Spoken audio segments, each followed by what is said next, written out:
Hey everybody, what's going on? Welcome to another Gaming with Us Go. By another, I mean like really kind of the first one because I didn't finish a lot of the games that I played so far. So let's just didn't happen. I'm gonna try to finish this one. Maybe I will.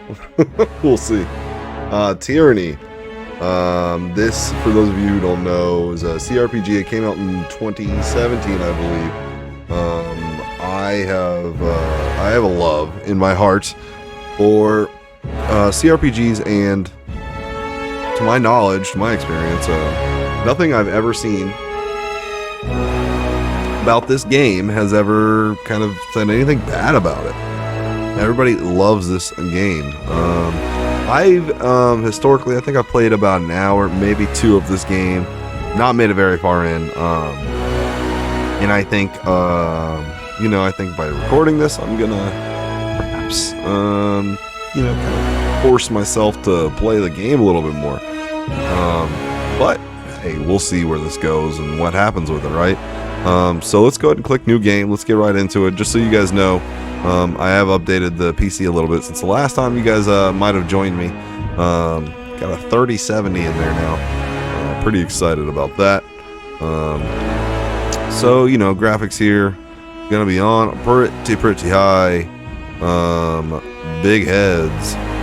Gives characters heads that are ludicrously disproportionate to their bodies. Thanks, Josh. Everything else, I think I'm going to leave it as is for now. If I need to make adjustments, we'll do that in the future.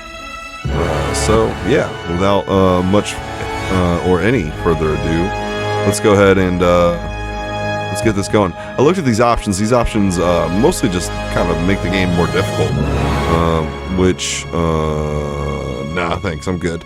I think I'm just going to stick right here with normal difficulty. I'm tempted by Iron Man, but having never played the game really before, I don't want to get in there and die and lose everything. But maybe that's for the best if I do. But either way, I think I'm gonna forego this option.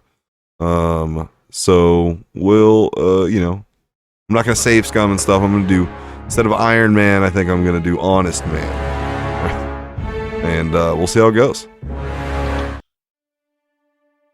I'm pretty excited about this game. For over 400 years, the armies of Kyros the Overlord have swept across the known world. All who stood against them fell before their might. Even the Archons, women and men of immense power, were forced to kneel, chained to the Overlord's will. I like this art style. Now Kyros' final conquest has come to our corner of the world, and two of the Overlord's armies compete for the honor of taking our lands. The elite disfavored, and the teeming horde of the Scarlet Chorus. The voices of Nerat, spy master and archon of secrets, guides the fierce and undisciplined masses of the Scarlet Chorus. With each battle, the Scarlet Chorus grows stronger, as the defeated are given a simple choice: serve or die. Graven Ash, Archon of War and the Overlord's most loyal general, leads the disfavored. Though small in number, Kyros' ironclad legion has never met true defeat in open battle. Watching over the two generals is Tyranny, the Adjudicator. There's a third. Archon of Justice, eldest of Kyros' minions. Tyranny brings Kyros' laws to newly conquered lands, aided by the Fatebinders, judges and executioners of the Overlord's laws. You were among the youngest of the court of Fatebinders when Kyros' armies came to our lands. Dang, I'm fucking buff. Look at those forearms. How could we have known that the fate of thousands would rest in your hands? Why are my knees so thick? I got thick knees. Okay. This man does not have thick knees. So we're gonna need to fix that. Alright.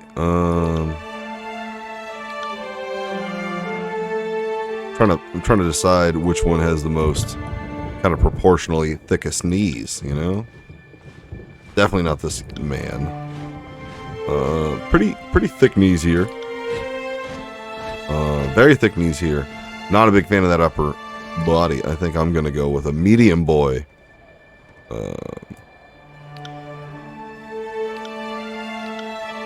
Okay. You know, it defaulted me to this color. Let's stay with this race. In the Northern Empire, where you were born, men enjoy equal protections under the laws of the overlord Kyros. In the southern lands of the Tiers, only men may own or captain ships, but real estate is restricted to women.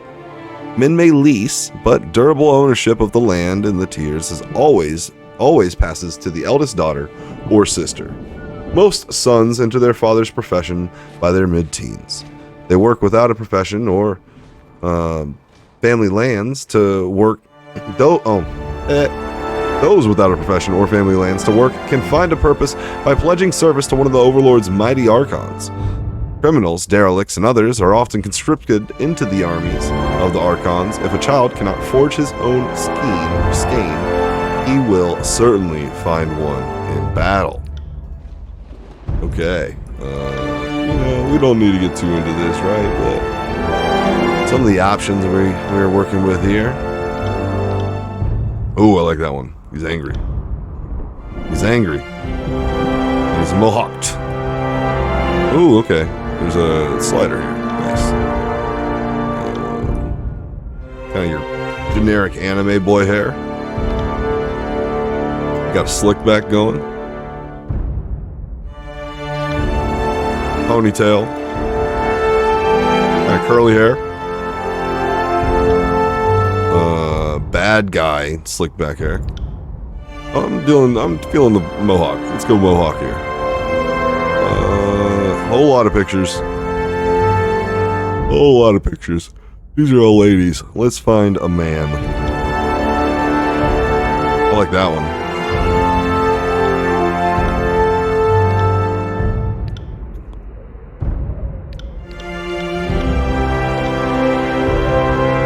Okay, yeah, I think I'm gonna go with this handsome devil. Got it. On the lookout. I must rest soon. Curious. Trouble is afoot. Maybe not so much. What if we go sneaky? You learn something every day. Is that Matt Mercer? This'll be fun. That wasn't so hard. That's Matt Mercer. Yeah. On the lookout. I'm injured, tired. Interesting. I can't say no to Matt Mercer. We'll go with Matt Mercer. Okay, we could tat him up. Okay. Is there an option just to have the rocks tattoos? Ooh, it's on the chin. Alright.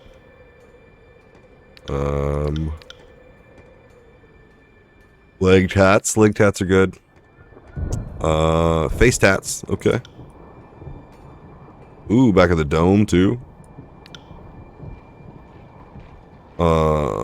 You know, it's not quite the rock, but it kind of. Oh, and the calves. Okay.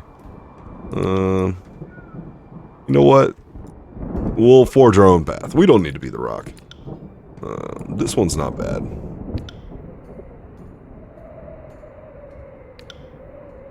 Where is this one? Oh, it's on the hand. Yeah, the face tattoos look a little silly in my opinion. We'll go with a sweet hand tattoo, or this arm tattoo here. We get, ooh, red doesn't really pop the way I'd like it to. How about gold? Honestly, it's a good color. I think I'm gonna stick with gold. Golden green, golden purple, golden purple, golden purple. Yeah. Okay. Next. Oh, I have to pick, how did I join Kyros' army? Was I a pit fighter? He kind of looks like a pit fighter. A hunter. And, I'll scroll over each one of these so you guys can kind of read them on their own. Maybe I'll read the one that I pick. Noble Scion. Nah, I wasn't born to noble parents. That's for sure wasn't me. Unable to settle accounts with the grain. Okay, lawbreaker. A war mage? Or a diplomat? I'm definitely not a diplomat. I'm thinking pit fighter, frankly. I like to punch things in the face. Oh, yeah, let's go back here. Not wishing to pay feed and house. Not wishing to pay to feed and house, too. Words are hard. The madam that purchased your mother sold you to the proving grounds, the Northern Empire's bloodiest, most notorious fighting arena. Given only enough training to assure the show isn't over too soon, your natural prowess and survival instinct led you to one victory after another. There was no elegant swordplay, no formalized duels, just brutal melee and the stench of blood, shit, and bronze with each day's gruesome necessities. It is said that any fighter that slays a dozen others in the grand melee is given their freedom. Her freedom, apparently. But in 300 years, only 3 warriors have ever walked away from the proving grounds. When the closing horns sounded and 13 corpses lay about your feet, you became the 4th to be granted freedom. The thunderous applause. But this autonomy was short-lived. Within days, word of your accomplishment made its way to the Archon of Justice. Yeah, okay. I was trained in the combat style of what are vigor spells? Vigor spells, utility branch of magic, granting bonuses to yourself and allies. Nah. Unarmed attacks. Yeah. Let's be a monk. Flurry of blows or palm strike. These are things that I know fairly well. Unleash a double attack or perform a powerful palm strike to the target's chest, interrupting them, pushing them back, and silencing them from spellcasting. Yeah, that one sounds good. Let's go with that. Yeah, okay. My secondary expertise, though. Well, I'm punching things, and when I'm not punching things, I think shooting things is probably a good idea. Heart shot. Delay your aim to focus on hitting the target's heart, gain additional accuracy for this attack, and leave the target bleeding. Right click for details. Oh, okay, I can make it big. And hobble. Target your enemy's feet with a range attack, hobbling them if successful. No. Yeah, let's leave them bleeding. Let's get ourselves a little damage over time, a little dot. My colors. My colors are. I do like blue. I'm a big fan of blue. But I don't like blue usually as a primary color. I like it as a... Okay. I can fuck with that. Kind of royal. Got a royal look to it. And my banner here. We can't do swords. We don't even got a sword, you know? Instead... Oh. Fist. Fist is a good option. I do like the fist. Swirly's not bad. Okay.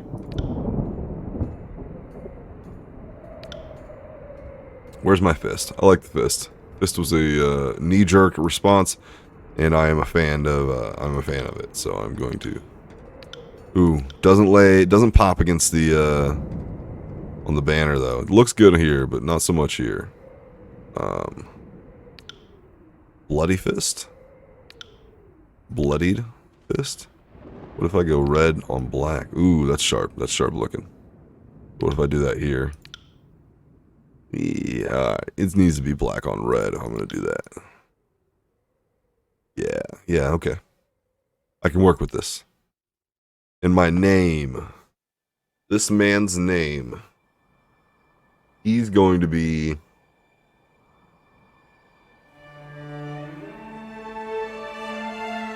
He's going to be Pablo the Pugilist.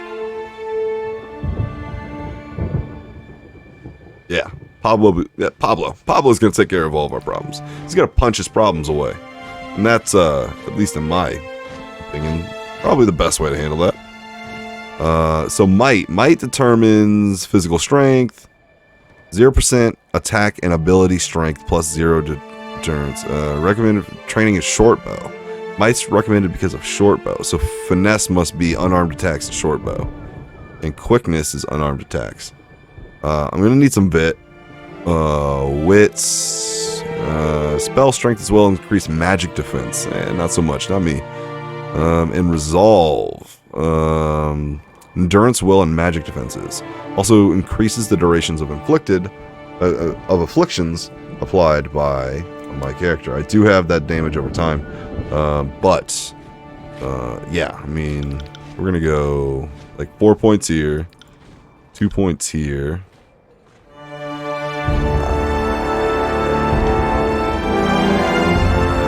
And then bit. I want some bit.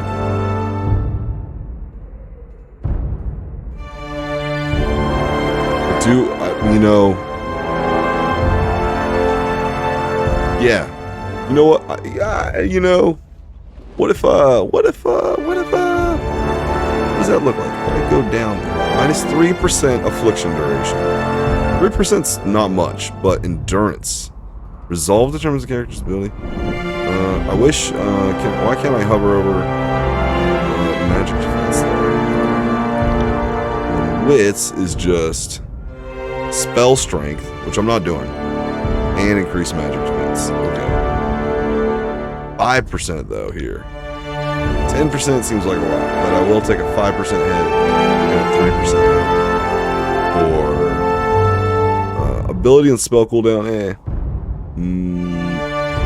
12 in might and 13 in bit.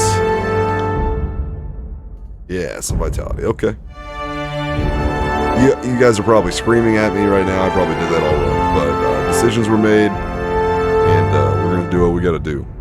Okay, so yeah, let's bump this up to 35. Let's bump this up to 40.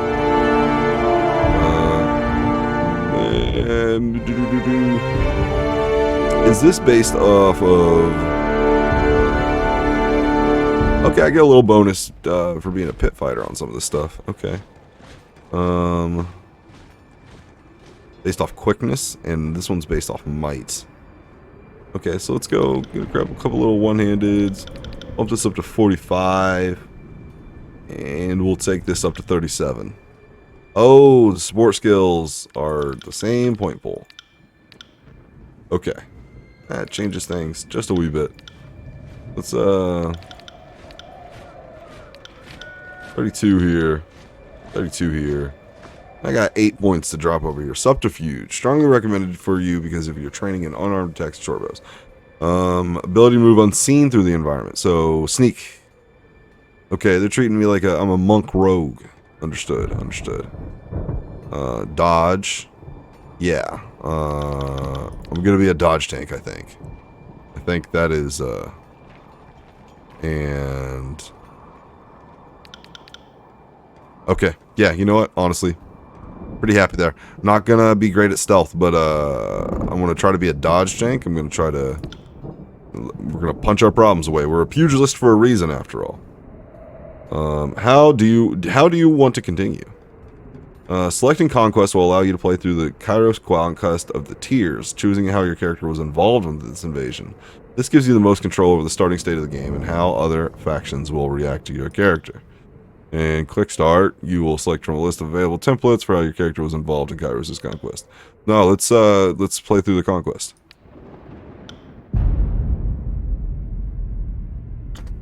Here we go. All the world has fallen to Kyros, and now the Overlord's eye is on the Tiers, our home. The last corner of the world free of Kyros' reign. 2 armies, the Disfavored and the Scarlet Chorus, march south from the Northern Empire, the last realm to fall to Kyros a century prior. Okay. In the early days of 428, Kyros' armies 420. arrive at the Gates of Judgment, the mountainous border that we Tiersmen so long believed unassailable. Unable to agree on a unified plan of defense, the various leaders of the Tiers sit and wait for each other to deal with the conquerors, until it's too late. Until it's too late. During the conquest, you will decide your character's actions during Kyros' invasion of the Tiers, shaping the world through which you will adventure and course over the game. Each choice you will make affects your character, and the major factions of the Tiers respond to you. Your decisions matter. Choose wisely. I like how they are forcing me to make decisions about actions I don't know anything about.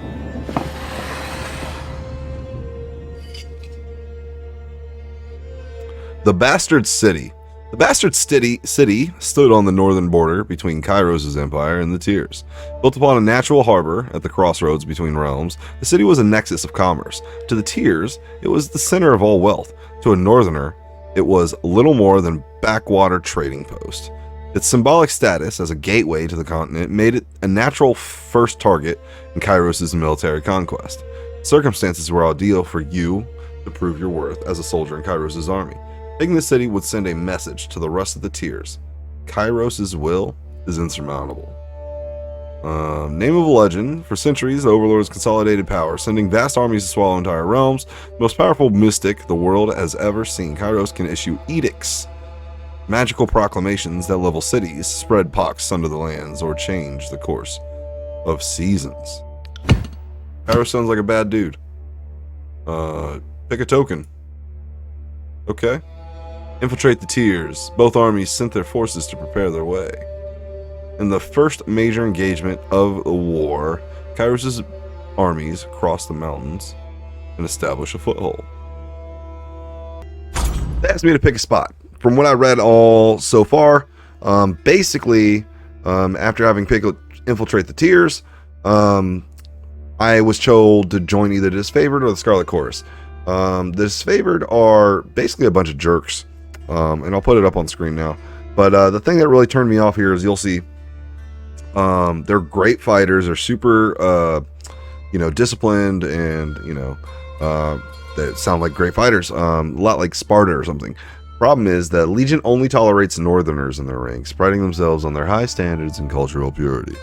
That turned me off right away. So with that being said, I'm going to go ahead and opt to go with the Scarlet Chorus. Scarlet Chorus, couple of things. First off, they're led by a dude called the Voices of Nerat, who apparently can read minds, is what I gathered. Maybe he goes a little bit crazy from thinking too far ahead. He is inconsistent also. But the Scarlet Chorus is basically just a bunch of conscripts and slaves and gang members and stuff like that from our conquered enemies. We apparently get our butts kicked, but we win the fights, and when we do, we go through and enslave everybody and make them the new Scarlet Chorus. So Scarlet Chorus is... The howling mobs of the Scarlet Chorus found easy pickings among the villages and frontier towns. Rallying an experienced gang under your control, you flooded the unprotected settlements with a deluge of bloodthirsty soldiers, rounding up the innocent for merciless rites of conscription. The young and infirm alike received makeshift weapons, and examples were made of all who challenged your forces. Bolstered with fresh recruits, your army gathered strength for the invasion to come. Okay, I picked one. I thought I was going to be able to pick this one next. I was wrong. Inside Agent. You found an ally within the city to prepare the way for an approaching army. Or the Bastard City resident fire mages threatened the first leg of the conquest. Kyros' force put a stop to their unchecked power. Yeah, let's fight the mages. Your fiercest opponents in the Bastard City were the mages of the School of the Wild Wrath. Too barbaric to use their powers responsibly, unbridled practitioners needed to be stopped. How did you trick the hot-tempered mages into their own undoing? You lured the hot-headed mages into an ambush where a legion of Disfavored waited to spring the trap. Soldiers were hungry for a chance to subdue the arcane branch of the Tiers' resistance. Or I tricked their guild leaders into meeting with the Voices of Nerat, the Archon of Secrets, The Archon was notorious for his cruel and mysterious interrogation techniques. The mages were never seen again. I don't like that. This one I actually like the Disfavored more. So after having selected, I'm going to go ahead and contain the fire, and looking at my options here, what I've really come down to decide is that I think the Disfavored here have the better plan. We lure these guys into a trap, and the Disfavored close that trap on them, basically messing them up. These mages of the Wild Wrath. Too barbaric to use their powers responsibly. Mages took their more dangerous research outside of the Bastard City walls. You sent a scout to sabotage a delicate ritual, which caused an explosion that injured or killed many senior practitioners. Enraged, the survivors expended themselves on a chase through the surrounding hills, where the Disfavored surrounded them and brought them to heel. The few that survived the attack were conscripted by the Scarlet Chorus. Okay. Name for his position between the two realms, blah, blah, blah. Okay. Oh, okay. Enraged is a status effect. Disfavored, we already know about them. These guys are jerks in the Scarlet Chorus. Your tactics of infiltration placed you in the Bastard City ahead of the main armies. Your work softened the city defenses for the arrival of Kyros' forces, but you wanted to give a decisive gesture that would give your allies a meaningful advantage.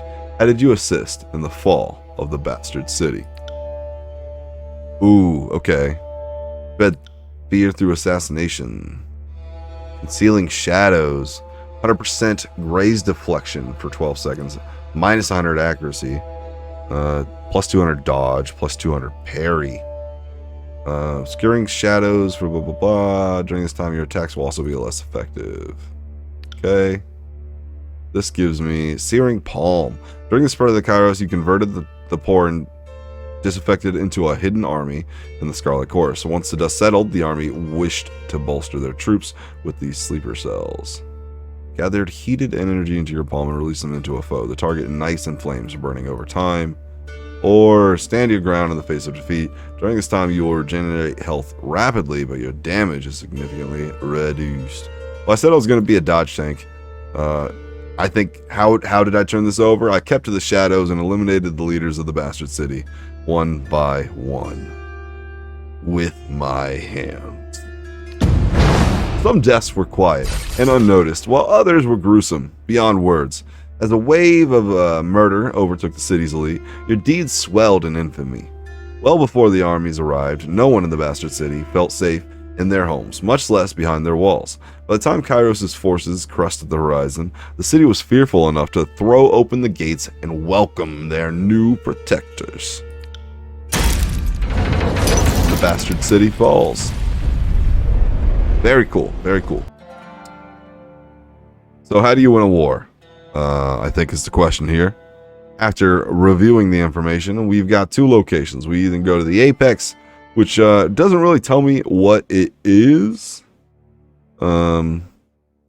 which is it's a choice, or we can go to Lethian's Crossing, and the Apex, it looks like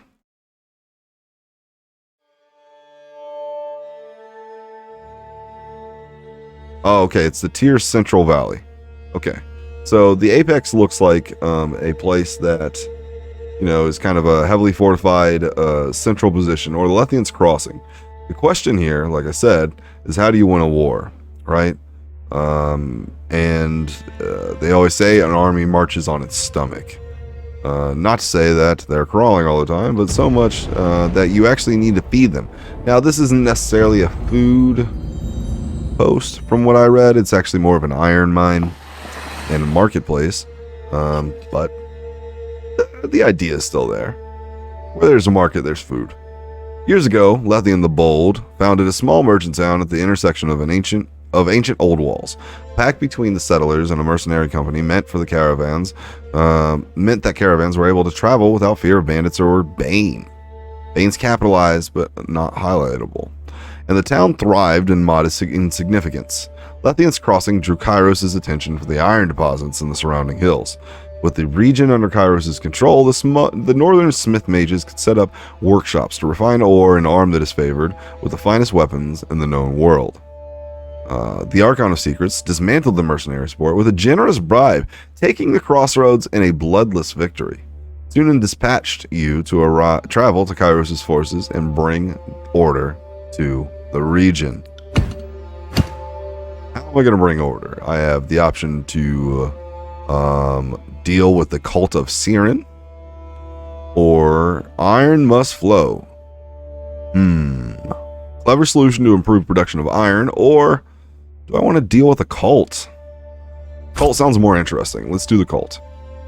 Siren, the Archon of Song, used her arcane charm to lure locals into joining Kyros' army. As the patroness of the Scarlet Chorus, her efforts were critical to the conscription of new recruits. When an enthralled, disfavored soldier joined her cult, his company feared that the Archon was growing out of control and needed to be stopped. I can destroy their cult, or I can send their cult to the Vanguard. Let's send them to the Vanguard. Yeah, send them to the front line. Those who survived were welcome to remain in Kyros' army, and their performance would stand as testimony to Siren's effectiveness. Yeah. Why waste good troops? The Scarlet Chorus agreed to the transfer of Siren's latest recruits to the front lines in the Apex campaign. Your resolution fit their traditional model of conscription, so they considered it a fair alternative. In the weeks to come, more of them returned to active duty than even Siren herself expected, likely owing to their obsessive devotion to the Archon and her enchanting music. Ooh la la. Ancient threats. Who protected the city from attacks of arcane predators? Or a forge-bound mage swore allegiance to the Scarlet Chorus, creating strife between the armies. No, ancient threat sounds way cooler. Let's go with that. Drawn to the arcane energy around the forges, mystical predators from the nearby old walls begin to raid Lethian's Crossing at all hours. Both of Kyros' armies reserved their strength for the front lines of the war, and yet the city required protection. You had to delegate the responsibility somewhere. I'm going to assign somebody to protect. I'm leaning towards the disfavored here. They're smaller in number, but they are organized. And if I'm going to have somebody watch my perimeter, I'm going to have the organized folks do it. Used most of the iron that came out of the... They used most of the iron that came out because of that, it fell to them to be the vigilant protectors. Scarlet Chorus enjoyed the necessary reprieve. Okay.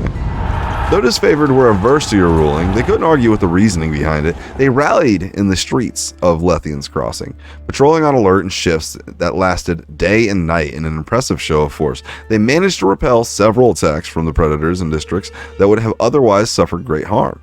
Able to do some good, the disfavored still detested you for keeping them from battle with their real enemy in the tiers. Well, don't be assholes and you won't have a reason to detest me.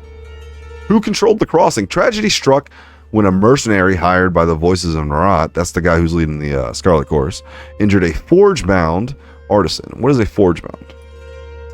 A forge-bound is... This guy, he's awesome. He can walk into fire, and he's kind of like a mage who is just an incredible iron craftsman. A smith, if you will. Leaving him unable to practice his craft. Tunin ordered his mercenaries to leave the city in the hands of Kyros' more responsible servants.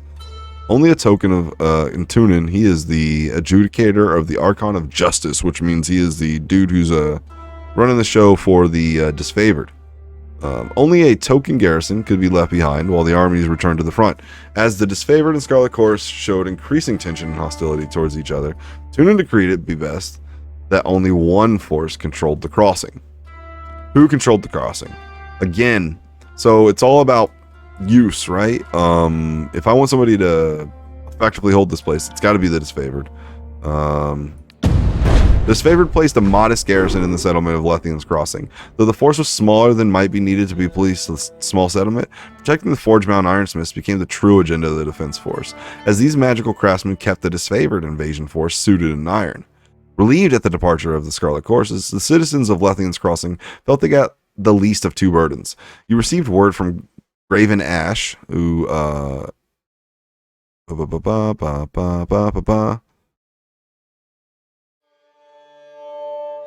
okay. He's actually the leader, I suppose, of the disfavored. Thanking you for their decision. The Forgebound and their weaponry could not be entrusted to the voices of Nerat. I don't necessarily disagree. Oh, man. More. Okay. With the mercenaries expelled from Lethian's Crossing under new leadership, Kyros' forces congratulated themselves on bringing order to settlements and guaranteeing a productive flow of resources. Over the course of this diversion, the army front advanced further into the tiers. Your skills are needed in the realm of Azure, Stalwart, or Vellum, the Vellum Citadel. Vellum Citadel is a library standing apart from the political upheavals of the younger realms as an enduring pillar of knowledge and culture. So, the Azure, that's like a farmland, I suppose. The Stalwart, easily defended position, rich military tradition. The realm of the Stalwart was the most formidable realm in the tiers for the Vellum Citadel. Okay, so we got our tummies figured out. If we're gonna do something, let's take the strategic resource. Ooh, we could go for food, but let's take the keep.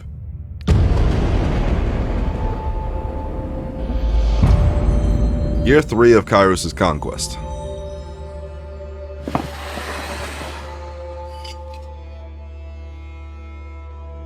The realm of the Stalwart was best known for its proud army, disciplined, courageous, and undefeated on their home soil. Skill and resolve made Stalwart a military power that Kyros' forces approached with due caution. With its southern position, Stalwart has been largely safe from war, watching for 2 years as its neighbors fell to Kyros' forces. On the dawn of the third year of war, Kyros' forces were finally poised to invade the Stalwart Peninsula and subdue the tier's most vaunted army. Yeah, let's take out their biggest, baddest dudes, man. Scarlet Course's soldiers appropriated disfavored supplies, or a contentious setback.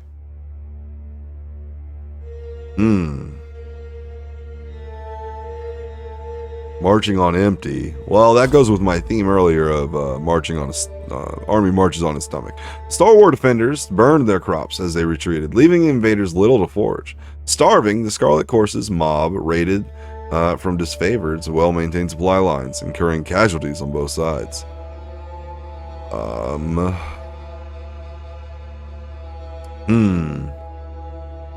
They were starving. I'm gonna piss off the disfavored here. You gotta share. By your command, the disfavored shared their provisions. The thieves each lost a hand for their treachery. Scarlet Course commanders argued that the horde was starving, being the largest of the Kyros' army. They were also the least provisioned. The men were wrong to steal, but the disfavored were equally wrong to withhold supplies from their allies. You agreed with the Chorus version of events and ordered that the disfavored supplies be shared. The thieves themselves would be punished with the loss of a hand and returned to the front lines. The disfavored found this a sickening aberration of justice and surrendered their supplies with grudging acceptance. Yeah, I can understand why you'd be pissed off, but also, gotta feed the boys. The Beasts of Stalwart. A new Scarlet Course tactic provoked disfavored rage. Or better dead than red, a string of mass suicides led the Scarlet Course to making demands of the disfavored. Mass suicides. That's more interesting. I don't like that. I almost said that like that. That would be a weird thing to say. Rather than submit to the Scarlet Chorus, conscription, conquered locals began committing suicide. Desperate to add more bodies to the horde, the Scarlet Chorus demanded a portion of the disfavored prisoners. The disfavored denied the right of recruitment as the realm's population had taken a steep decline. Yeah, sorry, here, Scarjo, I can't get with you. I banned them from recruiting in the realm of Stalwart, going so far as notifying the locals to assuage their fears. You agreed with the disfavored arguments. This conquest was never about ruling a graveyard, but the Scarlet Courses acted contrary to that goal. The voices of Nerat and his mobs blamed you for suppressing their ability to conduct war as they saw fit. In the spite of their protests, you read this proclamation in every conquered village, knowing that the spies would hear your verdict. The disfavored carved a slow, steady path into the heart of the stalwart and surrounded the enemy's massive fortress. With the main bulk of their forces defeated, the enemy leadership retreated to their mighty fortress, content to wait out the war. The Overlord answered this impudence with an Edict of Storms on the peninsula, a devastating spell that would endure for as long as the cowardly hearts of Stalwart's leaders persisted in beating. Pleased by your efforts, Tunin deemed you the proper representative to deliver Kyros' edict. Aside from being given a 3-day window to read the edict, you received no other instructions. Give no warning, warn the people. Let's warn the people. In an attempt to ingratiate themselves with the people of Stalwart, the Scarlet Chorus insisted that warning be sent to the towns and villages so that people may prepare for the horror about to descend upon them. Kyros' wrath was intended for the cowardly regents of Stalwart, not those unfortunates swept up in the calamity of their leadership. A warning in advance of the spell would give locals time to prepare for the devastation to come. You were content to let punishment fall on the innocent as lightly as Kyros' will allows. Comforted that you might yet spare lives, you broke the seal of Kyros' Edict of Storms and read the Overlord's incantation. And fucking grew a bunch of rocks around it. The clear skies darkened as you read the final words of the edict. A flurry of wind and rain whipped through the rolling plains and craggy canyons, turning rocks, uprooted trees, and hapless soldiers into hazardous shrapnel. Armed with a measure of foresight, you were able to remove yourself from the area before the storms grew more violent. Over time, nearby communities told of cyclones consisting of thousands of soldiers' worth of limbs, spears, armors, and skulls. What's more, the weather showed no sign of dissipating. Oh, there's more. Several units of the disfavored, who fought the enemy in spite of the advancing storm, were caught up in the Overlord's magic. The few survivors regrouped and nursed their wounds. Their failure to topple the Stalwart Legion shamed them into believing the dead more fortunate. The name Stalwart fell from use. People took to calling it the Blade Grave. This is a cool name. The Blade Grave is the name given to the remains of the Stalwart. Magical storms. Now, discarded armor. High winds. Okay. For the remade landscape, festooned with iron and bronze armaments of two once great legions. As Kyros' forces departed, you spared a glance back at the ruins of the Stalwart, marveling at your work.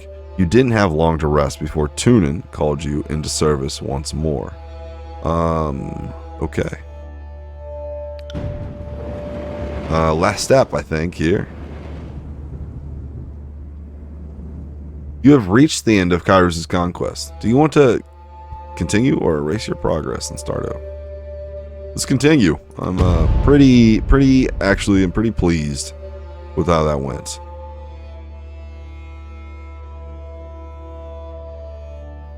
The year is 431, and Kyros' invasion has shattered all major opposition in the tiers. The younger realms, the bastard tier, the free cities. All who defied Kyros lay broken by battle or bowed in surrender. The two armies of the Overlord, the Disfavored and the Scarlet Chorus, now control our lands. But our will is not yet extinguished. Not entirely. In the Valley of Vendrian's Well, those of us unwilling to bow to Kyros have banded together in defiance.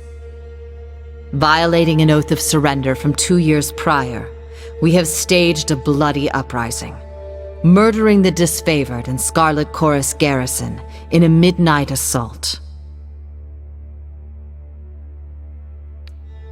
With their main forces spread across the tiers, the Disfavored and Scarlet Chorus redeploy to Vendrian's Well to crush the resistance, but months pass with no definitive battle.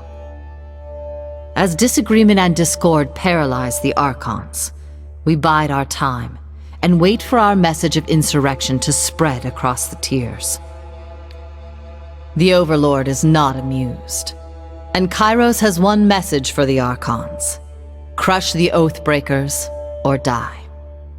Kyros backs this threat with an edict, a magical commandment that can slay all in the valley should the order be ignored. The honor of proclaiming this edict fell to you. Sent across the mountains to Vendrian's Well, you carry the Overlord's edict to read before the Archons.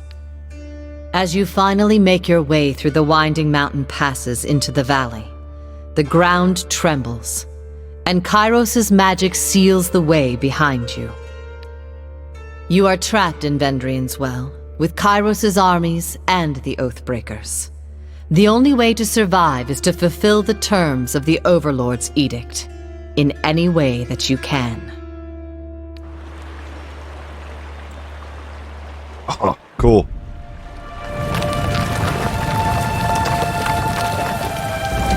Fatebinder Pablo the Pugilist, I presume. We've been expecting you. If this is your first visit to the world of Tyranny, watch for these windows. Okay, tutorial windows. Excellent. Okay, so standard controls here. Okay, Q and E zoom. So does the mouse wheel. Right. Cannot rotate. Oh yeah, forgot. We had old Matty Mercer as our thing. I think that's going to do it for today, though. I'm going to go ahead and get this all edited up, and we will see you guys next time. I'm excited to play this game. One of the things that I really came to appreciate after reading all that with you guys is the game is just really, really well written. There's some really well written text in there. Some good prose, if you will. A prose. All right, guys. Thank you guys so much for watching, as always, and I'll see you guys next time.